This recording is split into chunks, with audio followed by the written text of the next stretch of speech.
श्री रामचंद्र प्रभु की वांगमय प्रतिमूर्ति, शब्दमय प्रतिमूर्ति श्रीमद् रामचरितमानस। हम सबके जीवन के स्वर्णिम काल चल रहे हैं कि हमें और आपको भगवान की कथा सुनने को मिल रही है। कल हमने भगवान की कथा में, क्योंकि प्रथम दिवस की कथा थी, तो कुछ जो मानस में मंगलाचरण किया है गोस्वामी जी ने, उस मंगलाचरण को हमने कल सुना था, जो वंदना प्रसंग आया है मानस के अंतर्गत। देखो भैया,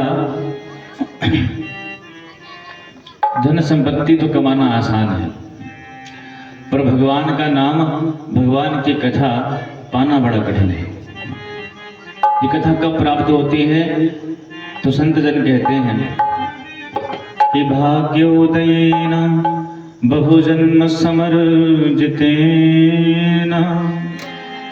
सत्संगमं च लभते पुरुषो यदा वै अज्ञान हेतु कृत मोह मदांधकार नासं विधाय हितदो दयते विवेक। भागवतकार कहते हैं भाग्योदयेन बहुजन्म समर्जितेन। जब अनंत जन्मों के भाग्य उदय होते हैं तब भगवान की कथा प्राप्त होती है। भाग्योदयेन बहुजन्म समर्जितेन। अनंत जन्मों के भाग्य की जो सुकृत है, जो हमारे शुभ कर्म का जो फल है, जब वह इकट्ठा होता है तब भगवान की कथा हमको सुनने को मिलती है। अच्छा, कथा सुनने से होता क्या है?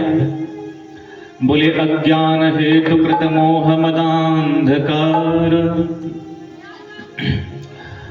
जो अज्ञान हमारे और आपके जीवन का जो अज्ञान है, उस अज्ञान का जो हेतु है मोह,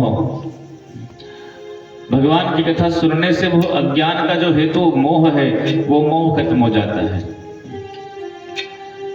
क्योंकि संसार में जब तक हमारा मोह बना हुआ है तभी तक तो हम रुके हुए हैं। जिस दिन संसार से मोह खत्म, उस दिन हमें हमारी भगवत प्राप्ति में संदेह नहीं रहेगा।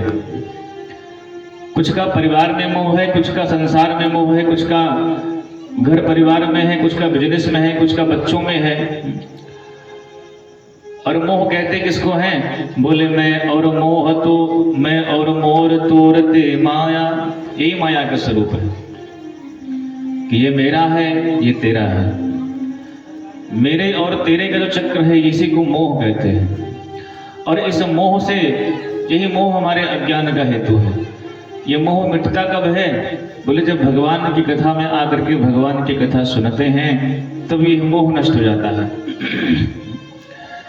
इसलिए कथा सुनने का पहला फल ये प्राप्त होता है कि हमारे हृदय का मोह खत्म हो जाता है।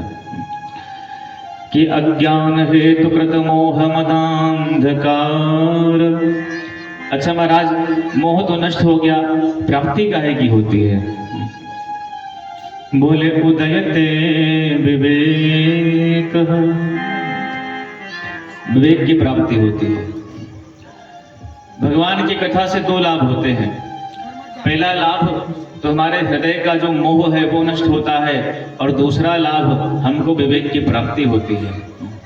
कल हम लोगों ने सुना था कथा में, वंदना प्रसंग में गोस्वामी जी कहते हैं कि बिनु सत्संग विवेक न होई, बिनु सत्संग विवेक न होई, बिनु सत्संग विवेक न होई, बिनु सत्संग विवेक न होई।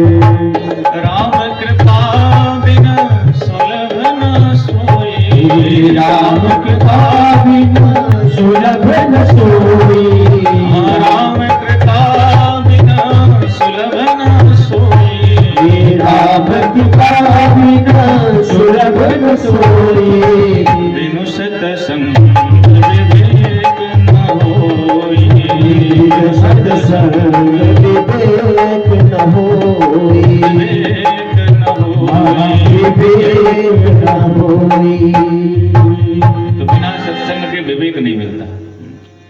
उसी चीज को भागवत में श्री सनकादिक कह रहे हैं, भाग्योदयन बहुजन्म समरजितेन सत्संगमम च लभते पुरुषो यदा वै। अनंत जन्मों के भाग्य उदय होते हैं तब भगवान की कथा और सत्संग प्राप्त होता है। भगवान के नाम की वंदना कल हम लोगों ने सुनी, क्योंकि राम जी का नाम ही इस कलयुग का सार है।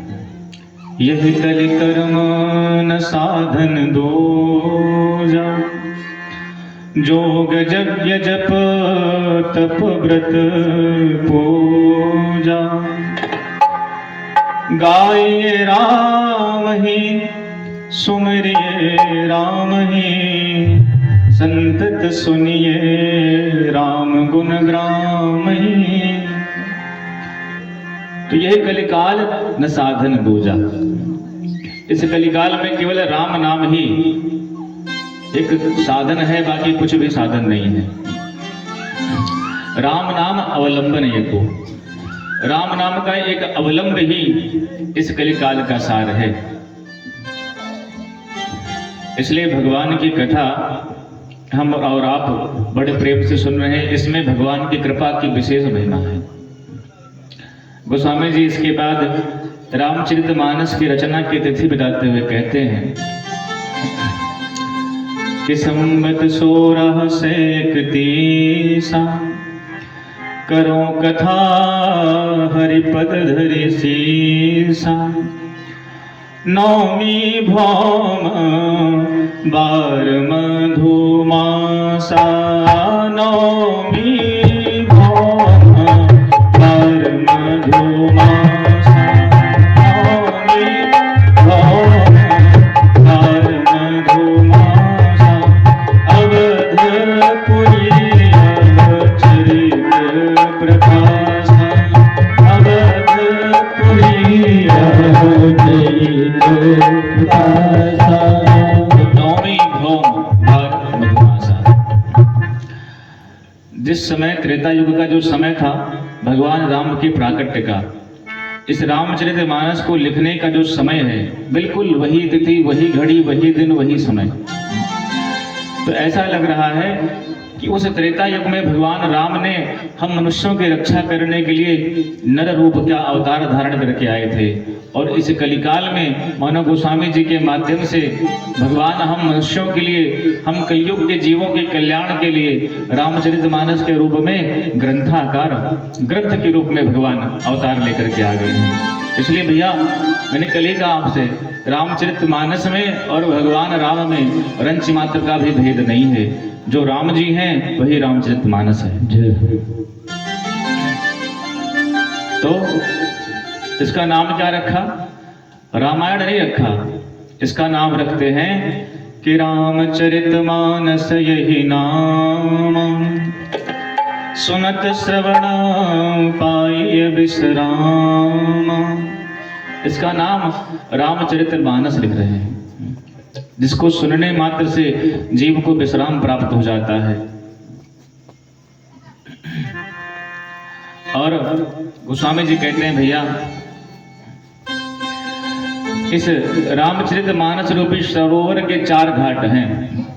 जैसे आप अयोध्या स्नान करने जाइए तो राम की पैड़ी है, और हरिद्वार जाओ तो हर की पैड़ी है।